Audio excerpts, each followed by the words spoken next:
Well, President Obama and his counterpart in China pledged cooperation on a range of global challenges today, but after talks in Beijing, there's still friction between the two nations. Bloomberg's Peter Cook is covering the president's trip to China, and he joins us now with more. Peter. Well, John, after hours of those closed-door talks, President Hu Jintao, President Barack Obama today acknowledged the importance of the U.S.-China relationship, not just to the two countries, but to the world at large. They talked about the need for the two countries to work together to, again, solve some of those big issues like climate change, the nuclear threat posed by Iran and North Korea.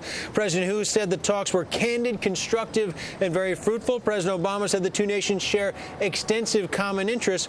But amid all that talk of cooperation, there clearly were still areas of tension, areas of differences. The two leaders spoke at a joint press conference where they took no questions today, and President Hu at one point took a subtle swipe in the United States for imposing some trade sanctions on China in the last little bit.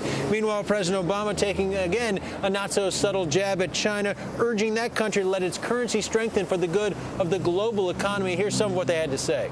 I stressed to President Obama that under the current circumstances, our two countries need to oppose and reject protectionism in all its manifestations in an even stronger stand. And I was pleased to note the Chinese commitment made in past statements to move toward a more market-oriented exchange rate over time. I emphasized in our discussions, and have had others in the region, that doing so based on economic fundamentals would make an essential contribution to the global rebalancing effort.